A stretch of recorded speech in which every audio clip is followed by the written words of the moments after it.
Hello everyone and welcome, my name's Ali A and today I have a guide on how to make the new weapon within Black Ops 2 Zombies. I've been wanting to bring you guys this video for a while but wanted to make it as concise and as easy to understand as possible. If you haven't seen any of the videos on screen now, just click on the links and they will open up in a new tab so it won't disrupt this video at all, which is nice for you guys. The first item, the first of 4, is going to be located just outside the power room. You want to head to the power room, and if you use a turbine to open this door, you can do the process a little bit quicker, which means the bus hopefully won't leave without you, and then you can jump on the bus, making the next stage even easier. But the first item, the wire, can either be where I'm standing just now or on top of this barrel here, or on the actual side of the power source just here in the middle of this room. There are going to be 4 items in total, and I'm going to show you the easiest order to actually collect them in. So once you've got this first coil of wire, you've got to hope that the bus hasn't left yet, and if you've done it quick enough, you can then just jump on the bus and you can work your way straight to the 4th bus stop. And the 4th bus stop is the location for where you put all of the 4 items together to create the new weapon. So you just sit on the bus, wait until you get to the 4th stop, and once you're at the 4th stop, you need enough points to open 2 doors, which are 750 each, so that's 1,500 points, and enough points to get Juggernaut. That will just make the whole process a lot easier. You're not going to be going down, you're not going to be dying from being hit by zombies, so you're going to need around 4,000 points, and once you've opened up the 2 doors and bought Juggernaut, you're then well on your way to starting off the building process, where you can head to the left of this room and you can place the first item on the workbench, and that has then been locked and loaded into place. Now that we've got the first item, we want to be heading to the second one.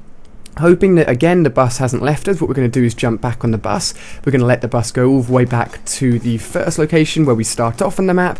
Then once it's left the first location and it's heading towards the second stop, you want to jump off the bus while it's in motion and checking the right hand side of the path that the bus is taking. You want to be looking for the largest part of this jet light gun, which could either be here, the position it's in at the moment, or if we check to the left where the bus is at the moment, it could be where the bus is currently going over near the cars. It's going to be within this area, that's for sure, and I completely fail at getting on the bus here, so unfortunately I have to walk all the way back to the next stop, wait for the bus to stop, then get on it, and then work our way back to the workbench here. Travelling across the map in the bus is going to be easiest up to this point, but then once you're at this point, you want to be actually working your way through the map, just through the fog as per normal, because it's the easiest way to do it. It doesn't take quite as long. You want the bus to leave, so you can head straight into the fog. You're going to be running dead forward until you come across a green light. That's what we want to be aiming for, and there are going to be these tiny little goblin zombies.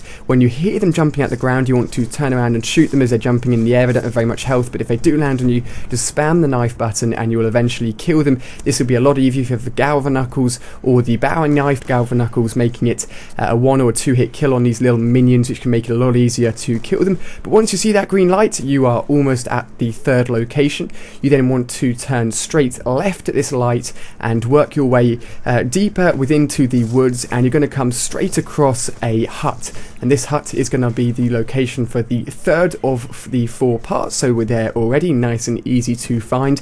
When I was looking for it, it was straight in the fireplace, but it could be on the little desk, little seats area. It's going to be within this room basically, and once you've done that, you then want to head back towards the light, turn right, again head straight forward back to the 4th stop where the building location is, and then we're going to place the 3rd item into its position. The reason why I haven't gone and got them all in one go as I go along the map is because once you pick up one item and go and pick up a second item, the first item will be replaced, so you can only be holding one item at a time. But now we've got 3 of the 4 items in place. Now what we want to be doing is walking all the way through from the 4th stop back to the 3rd stop, so in reverse order. Then once you've got to the 3rd stop, I'm going to slow down the footage here and show you in detail exactly what route you need to take, because with all of this fog it's very hard to see. Even when I've recorded the gameplay in HD quality like this, it's very hard to tell exactly what's going on or which direction to take, but generally just heading in a straightforward direction. So I've got to the 3rd stop here and then working my way back towards the 2nd stop as if I was going all the way back to that location, but I'm not. I'm going to go to this green light here. I actually passed the bus, and once I've gone to the green light, I keep on walking past that, and I'm keeping an eye on the left hand side of my location, my route, because to the left I'm going to come across cornfields, and once I come across the cornfields, not on my right, on my left, once I come across the cornfields, I'm then going to come across a sort of row of cars. You want to walk past the cars and then take a left deeper into the cornfields, and then again another left once you get into the cornfields down a tighter route, and you're going to come across Nacht der Untoten, which was the first ever zombies map made for Call of Duty, and the item was just behind the little stairway there, which you could normally unlock and go up the stairs if you were playing the actual zombie map, but again the fourth item is going to be within that Nacht der Untoten building, and then I've just walked all the way back again to the building location to place the fourth and final piece